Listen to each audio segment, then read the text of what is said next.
Hi everyone, नमस्कार, सलाम, Sat Shri Akal. Welcome back to Deeps all in one channel. आशा करती हूँ कि आप सब लोग बिल्कुल ठीक ठाक होंगे।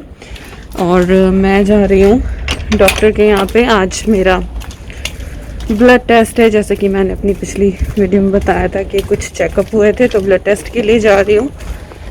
घर का सारा काम निपट गया है और बस आके शावर लेना है, then will start everything else. तो चलिए चलते हैं और मिलती हूँ आपसे बहुत जल्दी।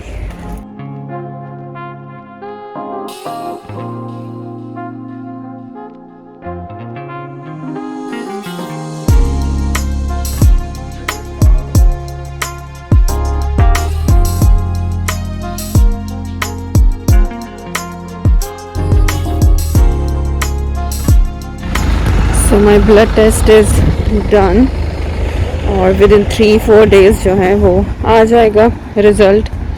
इस बार 2 सिरिंज भर के निकाला। आई वॉज लाइक ले लो, बहुत है। सो हो गया ये काम भी। अब घर चलते हैं, नहाते हैं, फिर तैयारी शुरू करते हैं। एंड हैप्पी भाई दूज। शुरू में मुझे ध्यान नहीं रहा आप लोगों को बोलना। एंड यू नो आजकल बेस्ट क्या है कि जब घर से बाहर निकलो ना, मास्क रहता है, ना तो लिपस्टिक लगानी, ईयरिंग पहने या नहीं पहने, मास्क में कुछ दिखाई नहीं देता। I like it.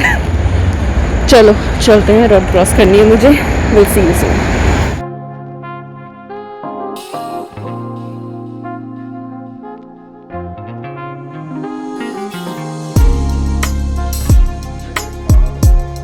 तो मैंने शावर ले लिया है और अभी मैंने यही पहन ली है। बाद में पहनूंगी जो कुछ भी, लाइक सूट पहनूंगी या साड़ी पहनूंगी।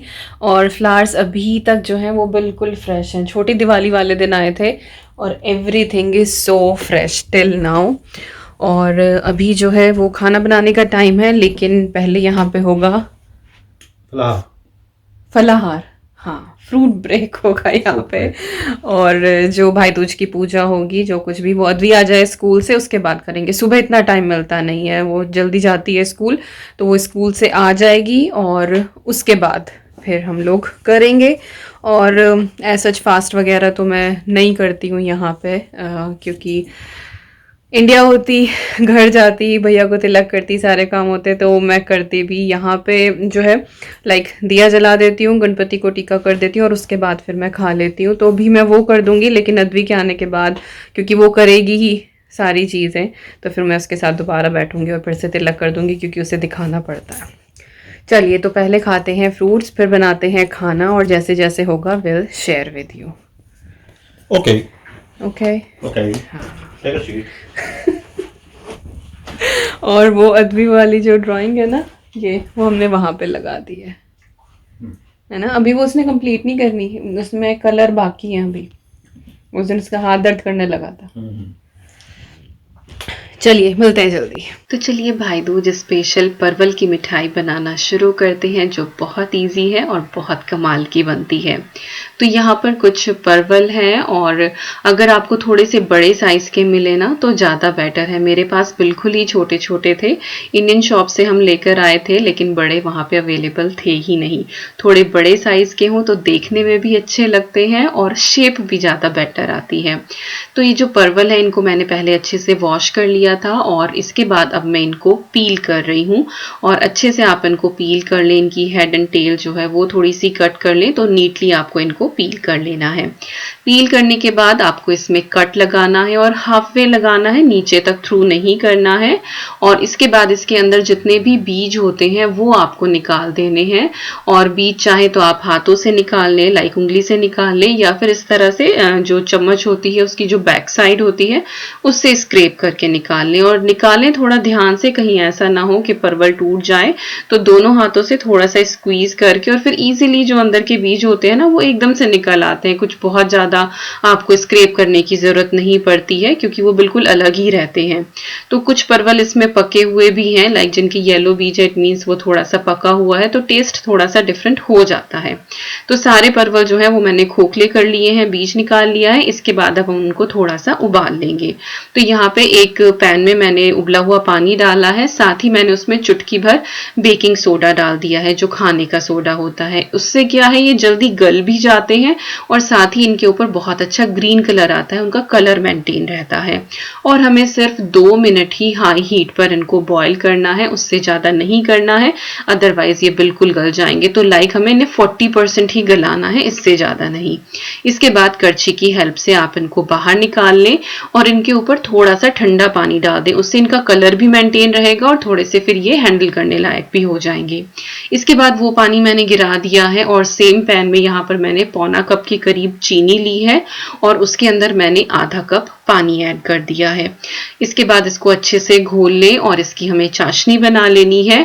और ऐसा नहीं कि 1 तार या 2 तार की चाशनी, बस इसमें एक बार अच्छे से बॉयल आ जाए, दैट्स इट। क्योंकि पानी और चीनी की रेशो इस हिसाब से रखी है कि ऑलरेडी ही पहला उबाल आते ही ये थिक हो जाती है।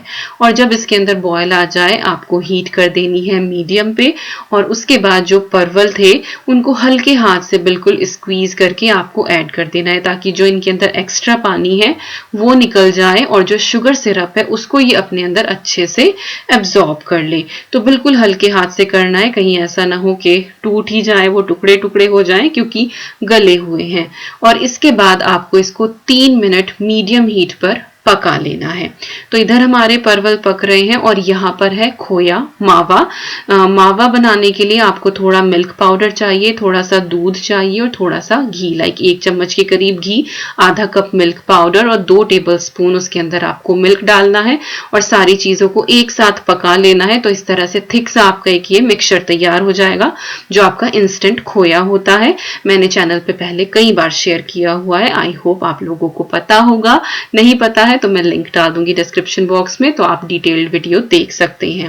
इसके बाद बिल्कुल थोड़ा सा मैंने यहाँ पर इसमें इलायची पाउडर ऐड किया है और जो खोया है हमारा वो रूम टेम्परेचर पे होना चाहिए। अगर वो गर्म होगा तो शुगर डालते ही वो एकदम से शुगर मेल्ट हो जाएगी और ये रनी हो जाएगा, वो हमें नहीं चाहिए। तो रूम टेम्परेचर का आपको लेना है, फ्रिज का ठंडा भी नहीं लेना है।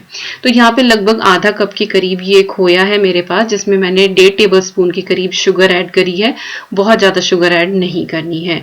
तो हमारा वहां पर वो मिक्सचर तैयार हो गया स्टफिंग के लिए और यहाँ पे 3 मिनट हो चुके हैं परवल को चाशनी के साथ उबलते हुए। इसके बाद हम फ्लेम को कर देंगे ऑफ और इसको कवर करके हम 10 मिनट के लिए छोड़ देंगे।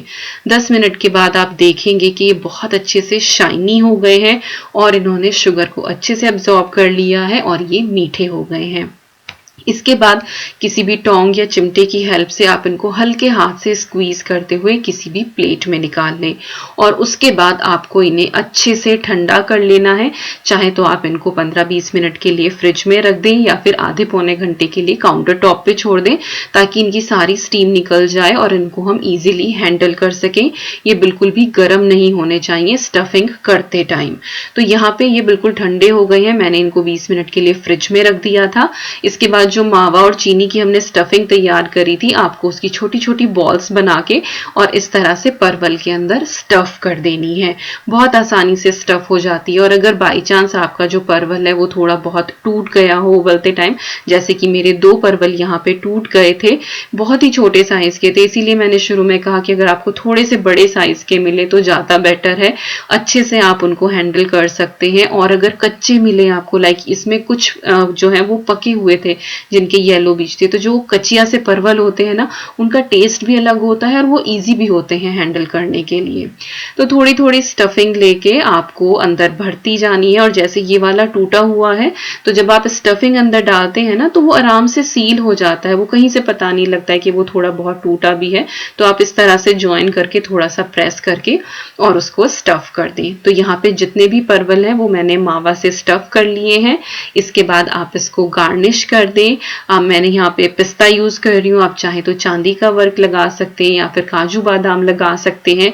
टूटी फ्रूटी भी बहुत अच्छी लगती है, तो बहुत ही कलरफुल सा कॉम्बिनेशन हो जाता है। या फिर आप चेरीज जो है वो रख सकते हैं इनके ऊपर, जो ग्लेज्ड चेरीज आती है। तो there are so many ways, आप एक मिठाई को जैसे चाहें डेकोरेट कर लें। मैंने बस थोड़े से यहाँ पे पिस्ता लगा दिए हैं और देखने में भी ये बहुत अच्छे लग रहे हैं और खाने में तो खैर मैं आपको बताऊं ही क्या, बहुत दिनों बाद परवल परवल की मिठाई बनाई है, बहुत टेस्टी बनी है और सच में। और हाँ, इसको आपको फ्रिज में स्टोर करना है और इसको सर्व भी बिल्कुल चिल्ड करना है। ठंडी ठंडी परवल की मिठाई, इट्स हेवन। ट्राई करना और बताना कि कैसी बनी।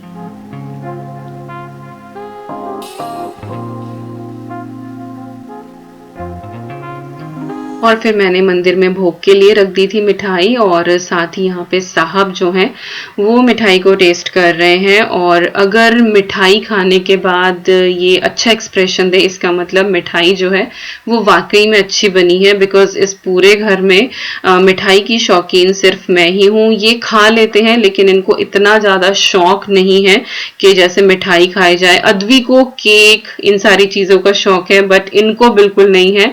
और यहाँ पे जो एक्सप्रेशन है ना, मैंने रिकॉर्ड किए थे एंड आई वाज लाइक के डालू ना डालू, and then I was like कि नहीं, मुझे ये बिल्कुल डालना ही है। तो ये इस तरह के काम भी करते हैं। आप लोग बोलते हैं ना कि साहब मजाक नहीं करते हैं, he is serious, so much comedy, और ऐसे ऐसे एक्सप्रेशन दे के लोगों को डरा देते हैं। खैर, यहाँ पर मेरी बिटिया रानी जो है वो स्कूल से आ चुकी हैं, नहा धो के भाई दूज के लिए तैयार हो गई हैं और प्रिटी लग रही है। ये वाली ड्रेस उसने सेकंड टाइम पहनी है, बहुत प्यारा सा इसका कलर है। और जो इसके ऊपर ये झालर है ना, इसको आप 2 वेज में पहन सकते हैं। तो अद्वी तैयार हो गई है। यहाँ पर मैंने भाई दूज के लिए थाली तैयार कर दी है। मैं कृष्णा जी को टीका करती हूँ, अद्वी गणपति को टीका करती है।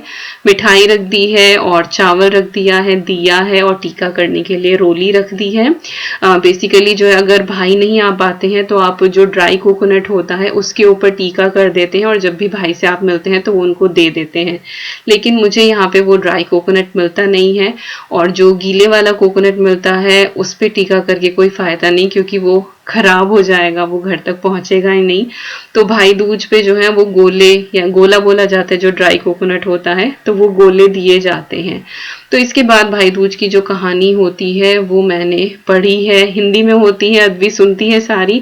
उसके बाद जो चीज़ उसको नहीं समझ में आती, क्योंकि बिल्कुल टिपिकल हिंदी होती है, तो फिर मैं उसको वो ट्रांसलेट करके बताती हूँ ताकि वो एग्जैक्टली सारी चीज़ें समझ पाए कि एक्चुअली है क्या। इसके बाद फिर हम दोनों ने टीका किया। तो पहले मैं करती हूँ वो प्रोसेस, उसके बाद अद्वी मुझे देखती है और फिर वो फॉलो करती है। तो इसी तरीके से, और उसका हाथ में थोड़ा साइड में कर रही हूँ क्योंकि दिए की लौ जो है वो उसके हाथ पे लग रही थी, तो मुझे डर था कि कहीं जल ना जाए। तो बिल्कुल जिस तरह से मैं कर रही हूँ उसी तरीके से अद्वी ने किया और एक एक टीका हमने एक दूसरे को भी लगा दिया है। तो पूजा हमारी यहाँ पे डन हो गई है। इसके बाद थोड़ी थोड़ी मिठाई जो है वो कान्हा जी को खिला दी है और गणपति को खिला दी है। एंड शी इज लाइक कि कौन सी खिलाऊं, ये वाली या वो वाली। तो she was choosing but we enjoy it. घर की याद तो बहुत आती है इन त्योहारों पे, मम्मी भी परेशान हो जाती हैं चीज के, सब मिल लेते हैं, सब हो जाता है, बस तू ही रह जाती है।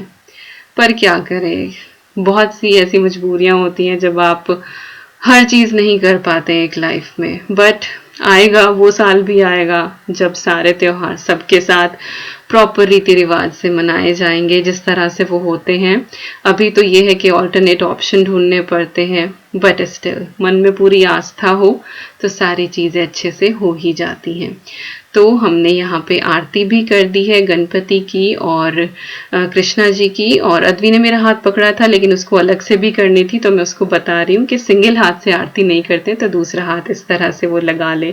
तो यहाँ पे उसने भी आरती कर ली है और हाथ जोड़ के हमारी भाई दूज की जो पूजा है वो पूरी हो गई है। और क्योंकि हस्बैंड को भी टीका करने वाला यहाँ पे कोई नहीं है, उनकी बहन इतनी दूर है, और जितने दिन मुझे हो गए अपने भाई को टीका किए हुए या राखी बांधे हुए, उतने ही साल इनको हो गए हैं अपनी बहन से टीका करवाए हुए, राखी बंधवाए हुए है। बट एटलीस्ट यहाँ पे अद्वी है जो उनको टीका कर देती है, राखी बांध देती है। तो इसी तरह से हम 3 लोग जो हैं वो आपस में ही सारे रीति रिवाज कर लेते हैं और त्योहार मना लेते हैं। मन में कसक रह तो जाती है but it's okay, this is life, और यही स्ट्रगल होते हैं। तो हमारी भाई दूज की आज की पूजा जो है वो पूरी हो गई है और यहाँ पे मिठाई मिठाई खेला जा रहा है। अद्वी को भी कुछ मिठाई जो है वो पसंद है। और ये है मेरी आज की साड़ी। मैंने पहले नहीं दिखाई थी, मुझे ये था कि लेट हो रहा था क्योंकि खाना पीना कुछ भी नहीं हुआ था, बस फ्रूट्स लिए थे और सुबह की चाय थी। तो ये मेरी ऑर्गेन्जा सिल्क की साड़ी है, मैंने उत्सव से ली थी और ये अंडर 1000 रुपीज़ है, आई थिंक 989 की है। मैं इसका लिंक डाल दूंगी डिस्क्रिप्शन बॉक्स में। आई थिंक ये मैंने आपको पहले भी दिखाई थी, बट शायद अगर ना दिखाई हो तो आपको लिंक मिल जाएगा। और मैंने बहुत ही सिंपल सा लुक रखा है, कोई हैवी ज्वेलरी नहीं ली है, बस ये मंगलसूत्र का सेट पहना है जो मुझे एसपीबी इमिटेशन ने भेजा था इस करवा चौथ पे, तो वो मैंने आज पहन लिया है। एंड बहुत हल्की सी साड़ी है, मैनेजेबल है and I really like it. तो आप लोग एक बार लिंक ज़रूर चेक कर लेना। और उत्सव जो है वो वर्ल्ड वाइड शिपिंग करते हैं, ब्लाउज भी मैंने वहीं से स्टिच कराया था और सस्ते बहुत ही किफ़ायती वाली है। तो खैर सारा काम हमारा हो गया है। उसके बाद फिर हम लोगों ने थोड़ी बहुत देर टीवी देखा, फिर खाना पीना हुआ हमारा, और अब एक्चुअली रात ही हो गई है और यहाँ पे इन लोगों की मस्ती चल रही है। दोनों रिकॉर्डर सीख रहे हैं, अद्वी को कुछ लेसन्स याद है, वो करती है प्रैक्टिस, साहब को कुछ नहीं पता है, तो ये दोनों यहाँ पे नई नई ट्यून निकाल के देख रहे हैं और मुझे बिल्कुल नहीं पता कि कौन सा जो है वो कौन सा सॉन्ग गा रहा है यहाँ पर, सीरियसली नो आइडिया। और इसके बाद फिर कुछ भी रिकॉर्ड नहीं किया था। फिर हम लोगों ने मूवी देखी, तो काइंड ऑफ लाइक इवनिंग जो थी वो बहुत ही रिलैक्स थी और खाना भी हमने बहुत ही सिंपल बनाया था, तो इसीलिए मैंने कोई रेसिपी रिकॉर्ड भी नहीं की है। Now it is next day और सुबह मैं बहुत जल्दी उठ गई थी, तो अद्वी के स्कूल जाने से पहले मेरे नीचे का सारा काम निपट गया था। तो जब तक हस्बैंड अद्वी को स्कूल ड्रॉप करके आए तब तक मैं शावर भी ले चुकी थी, एवरीथिंग वाज डन और मेरे पास काफ़ी टाइम था। तो आयन के कपड़े पड़े हुए थे, तो आई वाज लाइक कि चलो आज कपड़ों पे आयन कर ली जाए, क्योंकि त्योहारों के चक्कर में जो ये काम होते हैं ना, ये रह ही गए थे। और फिर ये पूरे घर का make over, so many things, so वो सब कुछ करते करते ये पेंडिंग काम था। तो आज मेरा काम जल्दी निपटा, मैं जल्दी उठ गई, तो फिर ये काम भी निपट गया and then I was like कि चलो अब सही से दिन बीतेगा।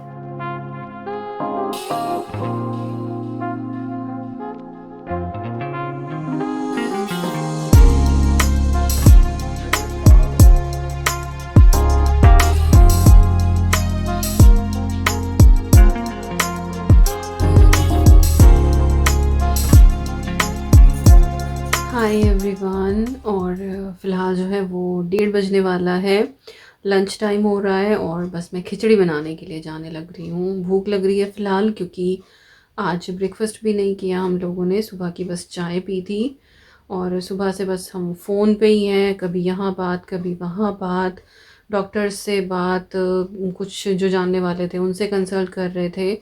तो सुबह से बस इसी उसमें लगे हुए थे। शायद काम मेरा आज इसीलिए जल्दी निपटा था, मैं जल्दी उठी थी कि बाकी ये वाली चीज़ जो थी ये होने वाली थी। तो हुआ क्या एक्चुअली, सुबह मैं वीडियो एडिट करने का सोच रही थी, क्योंकि काम जल्दी निपट गया तो मैं कहा शाम के लिए क्यों छोड़ूं, अभी एडिट कर लेती हूँ। तो मैंने एक बार जो है ससुराल में मैसेज ड्रॉप किया शगुन के पास, मेरी जेठानी की जो बेटी है, कि भाई दूज की कोई फ़ोटोज़ हों तो वो मुझे दे दो। तो उधर से फिर मैसेज आया कि बुआ जी बहुत जल्दी में आई थी चाची, तो इसीलिए फ़ोटो हमने कोई क्लिक नहीं की। मैं कहा चलो कोई बात नहीं। तो बस मैं फ़ाइल्स अपनी ट्रांसफ़र कर ही रही थी, इतने में फिर घर से कॉल भी आ गई ससुराल से। तो डर सा लग जाता है, इतनी सुबह सुबह नहीं आता, उनको पता होता है कि हमारा वो मॉर्निंग का टाइम है, तो उस टाइम बात नहीं होती है, बस व्हाट्सएप वगैरह हो जाता है। तो उठाया मैंने फ़ोन, में कहा हाँ भाई सब ठीक ठाक, क्या बात।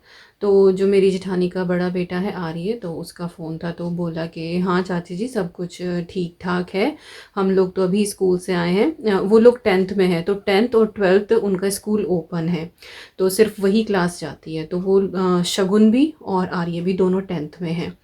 तो उसने कहा कि हाँ हम तो ठीक है, लेकिन जब हम स्कूल से आए तो जो शौर्य है, जो छोटे वाला है, मेरी जेठानी का जो छोटा, मेरी जेठानी के 3 बच्चे हैं, बड़ा बेटा है, फिर शगुन है और फिर शौर्य है। शौर्य का नाम मैंने ही रखा था और शौर्य मेरी शादी के 3 महीने बाद हुआ था। हमारी अप्रैल में शादी हुई थी, वो जुलाई में हुआ था।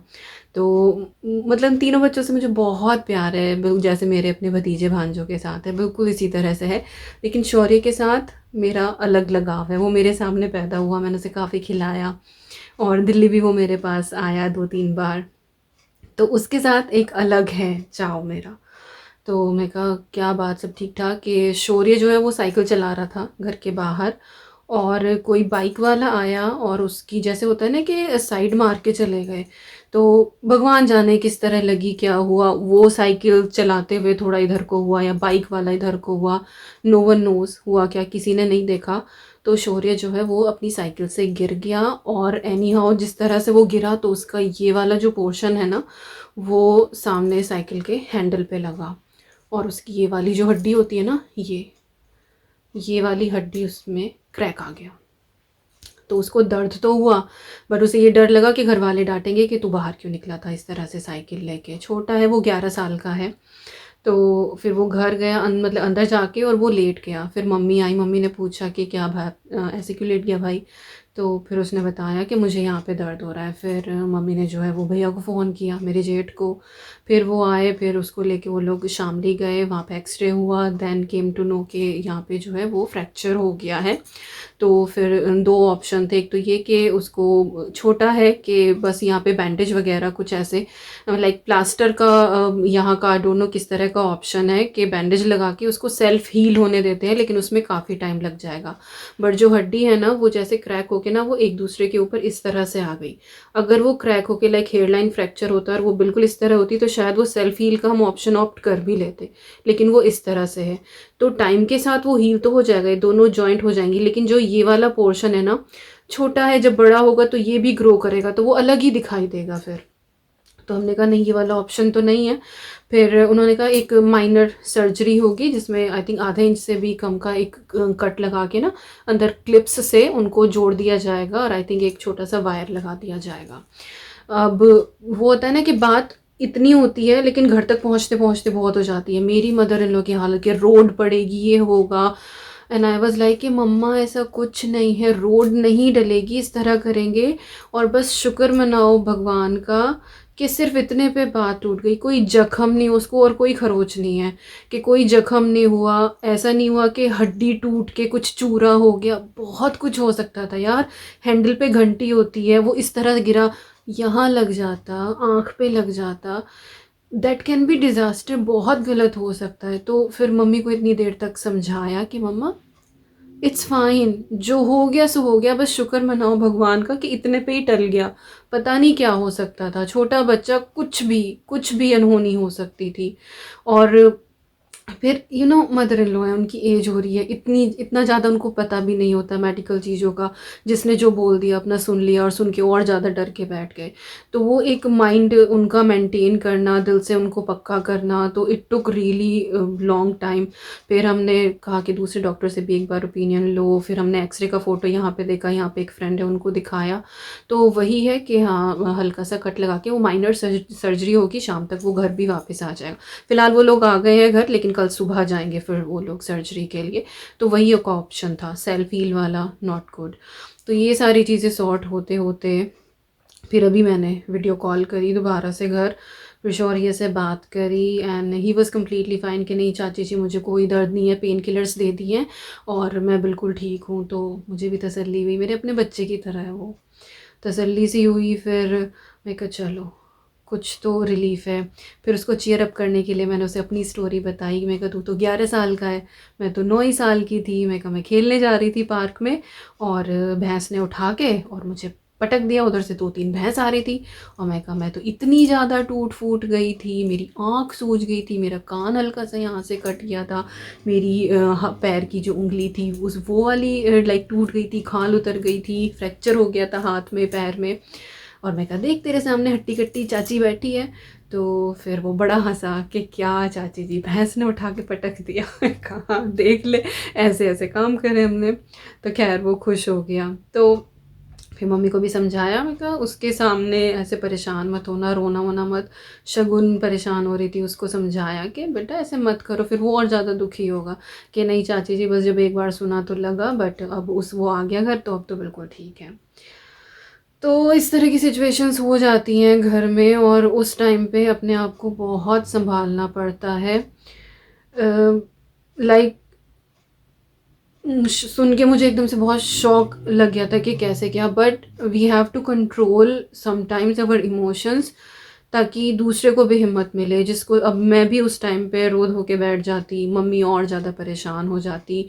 तो दैट टाइम आई रियलाइज्ड कि नहीं, मुझे स्ट्रॉन्ग होके मम्मा को भी स्ट्रॉन्ग बनाना है ताकि वो शौर्य को भी सही से रखें। तो now everything is normal there. कल सर्जरी हो जाएगी तो ही विल बी फाइन। टाइम लगेगा 10-12 दिन, बट हो जाएगा। चोट तो लगी है, दर्द तो है, दुख हम सबको है, बट इसी चीज़ पे शुक्र मनाते हैं कि बस वो चीज़ टल गई। और मम्मी इसीलिए भी ज़्यादा दुखी हो जाती हैं कि बच्चे हैं छोटे, छोटे बच्चों को दुख होता है तो परेशानी हो ही जाती है। खैर क्या करें।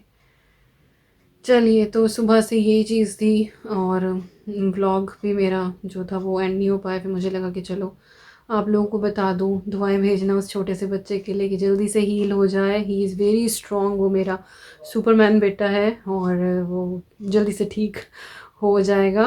और बाकी मैं आपको अपडेट देती रहूँगी। सो यस, ये हुआ आज सुबह से। ऐसा एक्सीडेंट हुआ तो हो जाता है, परेशानी हो ही जाती है। खैर चलिए, अच्छा दिन कल का था, सब कुछ ठीक ठाक था। भाई दूज ठीक ठाक रहा, वहाँ पे भी सब कुछ ठीक ठाक मना, सुबह तक सब कुछ ठीक ठाक था इंडिया में। और फिर अचानक से ये हो गया। बस भगवान में रखे कि बस ठीक हो गया सब कुछ, कुछ बड़ा नहीं हुआ, नहीं तो बड़ी परेशानी हो जाती भाई, बड़ी परेशानी हो जाती। चलिए मिलती हूँ आपसे जल्दी। Till then you guys take care and I'm sending lots and lots and lots of love to you all. Thank you so much for watching। और प्रे करना, दुआएं देना दुनिया के हर बच्चे के लिए जो किसी भी मुश्किल से गुजर रहा है कि बस वो ठीक हो जाए। और जब हर घर से दुआ निकलेगी ना बच्चों के लिए तो सबके बच्चे ठीक ठाक रहेंगे। That's it. Bye.